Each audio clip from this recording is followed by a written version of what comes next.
বিদ্যুৎ সমস্যার সমাধানের দাবিতে পথ অবরোধ। ঘটনা সোমবার সকালে যুবরাজনগর পঞ্চায়েত এলাকায়।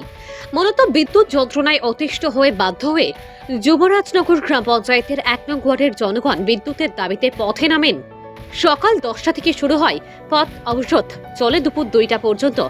যুবরাজনগর স্কুল সংলগ্ন এলাকায় চলে এই পথ অবরোধ।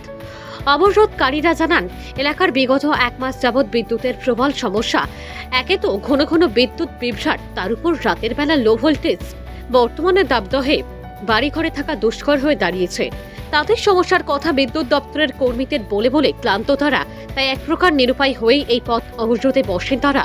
ঘটনার খবর পেয়ে ঘটনাস্থলে চলে যায় ধর্মনগর থানার পুলিশ। পরবর্তীতে অবরোধের কয়েক ঘন্টার পর ঘটনাস্থলে পৌঁছায় যুবরাজনগর বিদ্যুৎ বিভাগের ইঞ্জিনিয়ার। খুব শীঘ্রই সমস্যার সমাধান করা হবে বলে আশ্বাস দিলে পথ অবরোধ মুক্ত হয়। তবে ঘণ্টাখানেক পথ অবরোধের ফলে গ্রামীণ রাস্তার উভয় পাশে ছোট বড় যানবাহনের দীর্ঘ লাইন পরিলক্ষিত হয়। পথ অবরোধের মূল কারণ কি?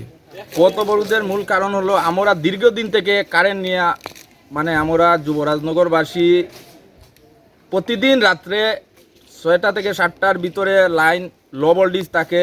তার কারণে আমরা পুরা গ্রামবাসী মিলে রাস্তা অবরোধ করেছি। কতদিন যাবত এই সমস্যা? প্রায় আজকে থেকে প্রায় 1 মাস থেকে আমাদের যুবরাজনগরে এইরকম অবস্থা চলছে। আর এই বিষয়টা কি বিদ্যুৎ অফিসে আমরা অনেক ডেপুটেশন দিয়েছি, লিখিত আকারেও আমরা দিয়েছি। ফোন করলে ইলেকট্রিক ডিপার্টমেন্ট আমাদের ফোনও উঠায় না।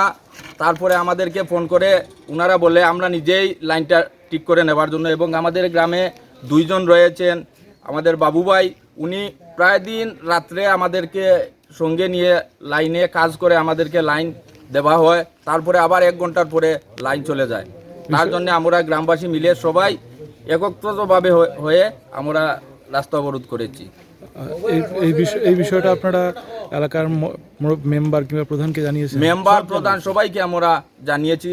গেছে কালকেই আমাদের গ্রামের প্রধানকেও আমরা জানিয়েছি। আজকে রাস্তা অবরোধে আমরা বসবো যতক্ষণ আমাদের স্থায়ী সমাধান হচ্ছে না যুবরাজনগরে এবং মঙ্গলকালীতে লাইনের ইলেকট্রিকের যে স্থায়ী সমাধান না হয়, তার জন্য আমরা রাস্তাতে অবরোধে নামছি। কত সময় যাবত অবরোধ চলছে? আমরা প্রায় 10টা থেকে অবরোধে যুবরাজনগরে। এখনো কোনো ইলেকট্রিকের কোনো স্টাফ আসেনি। আমাদের মধ্যে উপস্থিত হয়েছেন আরক্ষা দপ্তর থেকে ধর্মনগরের পিএস, ওনারা এসেছেন। ওনারা এসে আমাদেরকে বলছেন কিসের জন্য আমরা অবরোধ করছি। আমরা বলছি ইলেকট্রিকের জন্য। ওনারা বলছে, আমরা বলছি যদি ইলেকট্রিকের কোনো স্টাফ আসে তাহলে আমরা লাইনটা অবরোধ উঠিয়ে নেব। ওনাদের সঙ্গে কথা বলে ওনারা যদি আমাদেরকে আশ্বাস দেন, যদি লাইনটা ঠিক মতো ঠিক করে দেন, তাহলে আমরা অবরোধ উঠিয়ে নেব।